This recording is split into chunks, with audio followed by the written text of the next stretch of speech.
नमस्कार, TPV news में आप सभी का स्वागत है। आपके साथ मैं हूं कुलदीप।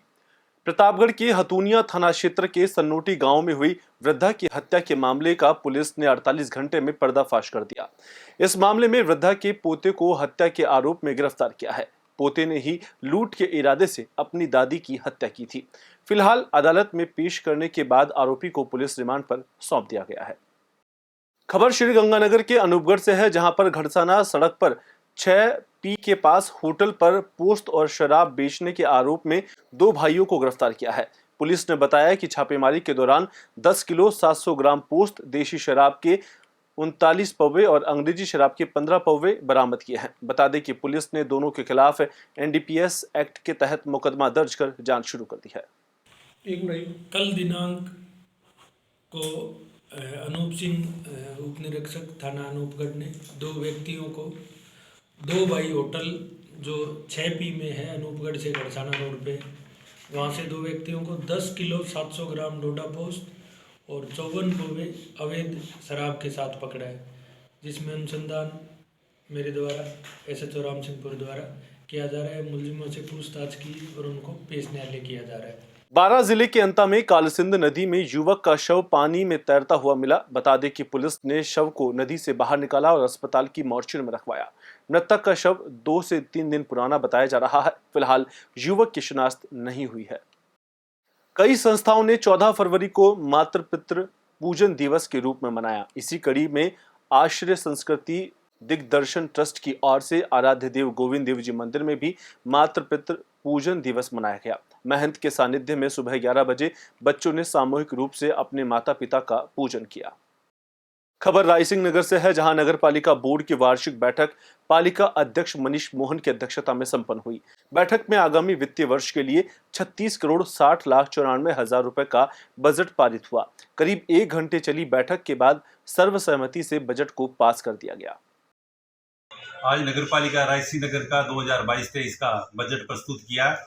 यह बजट 36 करोड़ 60 लाख 94 हजार का था, जिसे सर्वसम्मति से सभी पार्षदों के सहयोग से ये पास कर दिया गया है। और इससे शहर के सौंदर्यकरण में, शहर के सुविधाकरण में बड़ा सहयोग मिलेगा। और इसके अंदर विशेष रूप से हम शौचालयों का निर्माण करने जा रहे हैं। सफाई में विशेष ध्यान रखा जाएगा और इसके अंदर विशेष रूप से जो पर्यावरण की जो स्थिति खराब हो रही है रायसिंह क्षेत्र की, उसमें सुधार करने के लिए अधिक से अधिक पेड़ लगाए जाएंगे और जितने भी यहाँ पार्क हैं उन सब का सौंदर्यकरण किया जाएगा।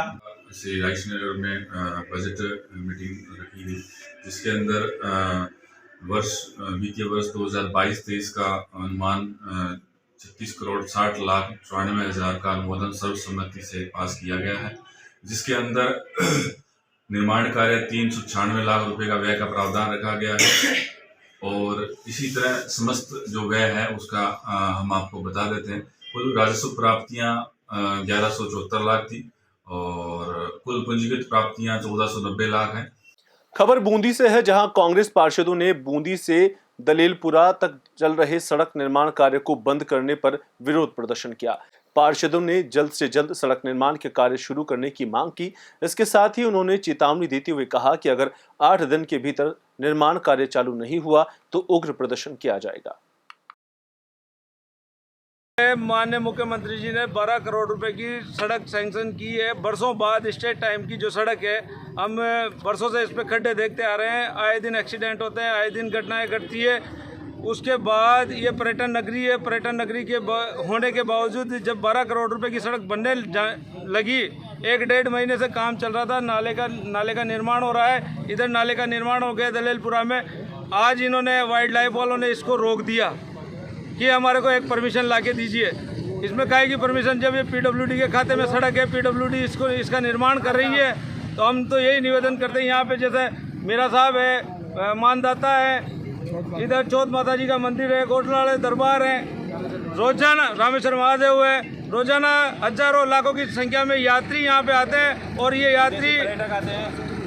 यात्री आकर के जिस तरह से दुर्घटना का शिकार होते हैं, उसी स्थिति में इन्होंने ये जो रोका है, ये षड्यंत्र पूर्वक रोका गया है। खबर डूंगरपुर से है, जहां पर ओबीसी मोर्चा ने उपखंड अधिकारी को ज्ञापन सौंपकर रीट परीक्षा पेपर लीक मामले की CBI जांच की मांग की। बता दें कि रीट पेपर लीक मामले में लंबे समय से सीबीआई जांच की मांग की जा रही है। विपक्ष भी लगातार सरकार पर सवाल खड़े कर रहा है। सर्वविदित है, पिछले कई दिनों से रीट परीक्षा में हुई धांधली को लेकर के भारतीय जनता पार्टी आंदोलन कर रही है। इसके पीछे कारण यही है कि 26,000 लोगों के लिए आवेदन निकाला था, जिसमें 16,000 लोगों ने भर्ती के लिए परीक्षाएं दी थी। लेकिन जिस प्रकार से कल घोटाले पे घोटाला निकल करके आ रहे हैं और जब भी भारतीय जनता पार्टी ने इस बात को उठाया कि इस परीक्षा में कहीं न कहीं धांधली हुई है, लेकिन सरकार हमेशा नकारती रही।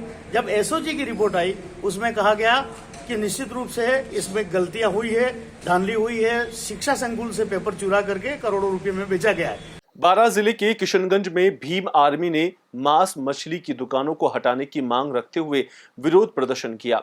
यहां पर उपखंड कार्यालय के बाहर टायर जलाकर प्रदर्शन किया। वहीं बता दें कि पहले भी मांस मछली की दुकानें हटाने के लिए 3 दिन तक भूख हड़ताल की गई थी।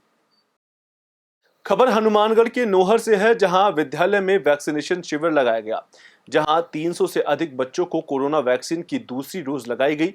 निदेशक कुलदीप गौड़ ने बताया कि 3 दिवसीय शिविर में विद्यालय के सभी बच्चों को वैक्सीन लगाई गई।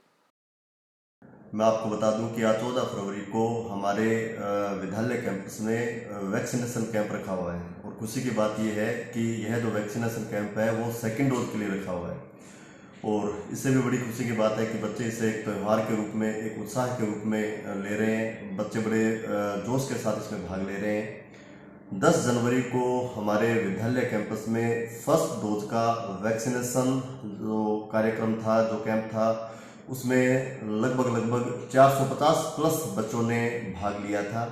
अभी नव साइंस स्कूल में हम ये सेकंड सेशन रखा है। अभी यहाँ के बच्चे बहुत कोऑपरेटिव है, जो हमें कोऑपरेट कर रहे हैं और बड़े मतलब उत्साह के साथ भाग ले रहे हैं। हमें भी अच्छा लग रहा है उनको वैक्सीनेशन करके। कितने बच्चों को वैक्सीनेशन करने का लक्ष्य रखा गया है जी अब तक हमने 350 का तो कर दिया है और भी बच्चे हैं, शायद 400 प्लस हो जाएंगे। राजस्थान राज्य पशुधन विकास बोर्ड के अध्यक्ष राजेंद्र सोलंकी ने गायों की सेवा करके अपना जन्मदिन मनाया। इस मौके पर कार्यकर्ताओं ने गायों को लापसी और चारा खिलाया। वहीं आश्रम में फल भी वितरित किए। साथ ही वहां मौजूद लोगों ने सोलंकी को शुभकामनाएं दी। फिलहाल खबरों में इतना ही। देश प्रदेश की तमाम खबरों के लिए देखते रहिए टीपीवी न्यूज।